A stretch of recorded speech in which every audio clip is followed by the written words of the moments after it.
Formar un producto. Perfecto, pero ¿qué producto se forma? Bueno, se forman por lo general disacáridos y en algunos Saludos, casos, si hacemos muy extenuante el proceso, se nos Te estoy forman grabando. cosas. Pero por lo general vamos a tener Porque siempre mezcla de grabo. oligo y disacáridos. ¿Cuál es el gran punto? ¿Recuerdan ustedes que le otorga el carbono anomérico a los monosacáridos? ¿Qué particularidad le otorga? ¿Señor? Bueno, es un carbono quiral, pero ese carbono, bueno, siendo de la quiralidad nuevamente, pero tiene una particularidad. ¿Puede reaccionar ese carbono? No, porque ese no es que si digamos el carbono era cuadrado, no podía, se tenía que ver con eso. ¿Eso es? ¿Sí? Pues sí, Recuerda que es el puede carbono reaccionar, pero reductor. no con el mismo número. Con el mismo. ¿Señor? Bueno, el carbono anomérico se conoce como carbono reductor. ¿Por qué? Porque cuando forma esos polisacáridos, justamente la unión que se da entre esa unidad de glucosa con cualquier otro carbohidrato sea por ese carbono que está ahí. ¿Qué pasa? Las reacciones que ocurren con ese carbono son de oxidorreducción. ¿Qué significa eso? Es decir, es un carbono reductor, es decir, un agente reductor. ¿Qué le está pasando a él? Es un agente reductor. Se oxida. Entonces se está oxidando porque está promoviendo la reducción de algo. ¿Qué pasa? Cuando se forman los polímeros de almidón,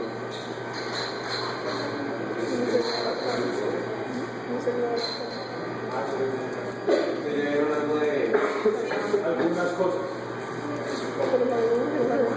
Yo asumo que viene las culpas de... Tengan presente que cuando se forman estas unidades, que esto es lo que le haría origen al almidón, las uniones entre glucosas, este carbono que está acá se conoce como el carbono anomérico. Ese carbono cuando forma este enlace glicosídico hace que esa unidad de glucosa pierda capacidad reductora. Por lo tanto, en la medida que se forma el almidón, el poder reductor de esa molécula se va reduciendo. Pues, aunque suene como redundante. ¿Qué ocurre? Que cuando la amilasa actúa sobre ese almidón, rompe y vuelve a regenerarse ese carbono reductor. Por lo tanto, todos los residuos, todos los productos de esa reacción tienen capacidad reductora. ¿Por qué no sirve que tengan capacidad reductora?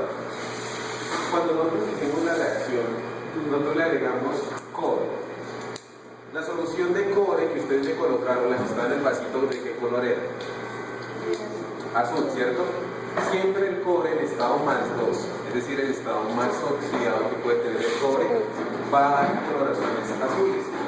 Cuando ustedes le agregaron esa solución azul a los tubos, ¿cómo se pusieron los tubos? Pues si no lo pasaron así. Entonces, ustedes los tenían azules, los pusieron a bullir y ¿cómo salieron esos tubos? Verde. ¿Qué color? Un poco verde. Ah, Un poco verde. Había algunos que tenían coloración como verde. ¿en serio? Como verde, Sí. bueno, como verdoso. Como tirando amarillo, como rarito. Carmelitos, una cosa ahí, pero no volvieron a salir azules, ¿cierto? ¿Qué pasa? Cuando ustedes hacen esa reacción, el cobre pasó de estar en un estado más 2 a un estado más 1. Cuando pasa a un estado más 1, pasamos de tener un color azul a un color rojizo o marrón. Digamos que por el ambiente que ustedes tienen ahí, almidón y eso, el color no es muy fácil de definir, pero cambia totalmente la coloración de azul, como en un estado rojizo amarillento. ¿Qué pasó? Cambiamos el estado de cobre. Pasó de estar en estado más 2 a estado más 1. Luego de eso ustedes le agregaron la solución amarilla que tiene arsénico y molibdato. ¿Qué ocurre? Esa solución de arsenofosfato reacciona con la cantidad de cobre que haya sido reducida y va a volver a oxidar ese cobre. De ahí que su solución pasó nuevamente a estar azul pero más oscura. Fíjense que la relación es 1 a 1. Tanta cantidad del producto que se me genere de la reacción enzimática que esté reducido va a reaccionar con la misma cantidad de cobre y esa misma cantidad de cobre va a venir a reaccionar con la solución de ácido molecular.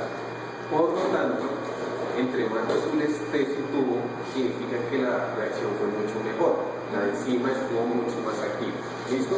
De esa manera ustedes van a medir la actividad enzimática. Ahora, ustedes tenían tres ensayos.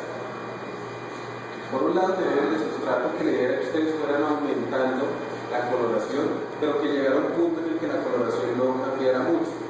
Para básicamente ustedes tener esta gráfica, para que tuvieran este tipo de gráfica. Ustedes ya la conocen, ¿no? Esta es una gráfica tópica de Nismente.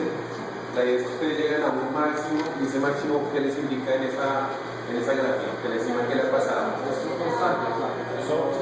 Bueno, Se óptimo. la enzima ya llegó a un máximo, pero ese máximo ¿qué indica? La velocidad máxima. ¿Qué indica esa velocidad máxima? La enzima todavía tiene capacidad de recibir más sustratos. No, ¿Qué significa eso? que ya No está. solo que esté ocupada. Ya está en el rosado. Duro, está saturada la enzima. ¿Qué significa que esté saturada la enzima? Que no puede recibir más sustrato si no suelta algún sustrato. En otras palabras, está en un equilibrio. Sacó un sustrato de producto, entró otro sustrato. Sacó, entró. Por eso la velocidad se mantiene constante. ¿Listo? Está saturada la enzima. Recuerden que la idea es que ustedes hagan justamente ese análisis con su curva de sustrato. Van a graficar velocidad, ¿cómo la van a calcular? Básicamente la velocidad que ustedes tienen que calcular es absorbancia sobre tiempo. El tiempo es el mismo para todos, 10 minutos, respecto a concentración de sustrato. En este caso, lo que ustedes van a hacer, la idea es que lo calcularan en concentración milimolar. Lo van a calcular de acuerdo a la concentración que tienen en su guía, que es gramos por litro. ¿Listo?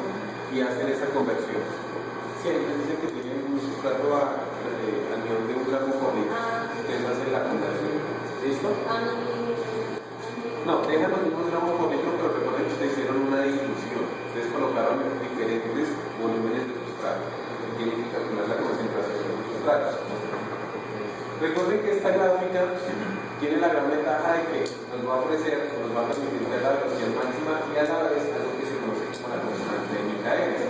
La gran desventaja es que como es una curva, ustedes lo ven ahí, que genera un punto tangencial, ese punto tangencial es muy difícil de medir.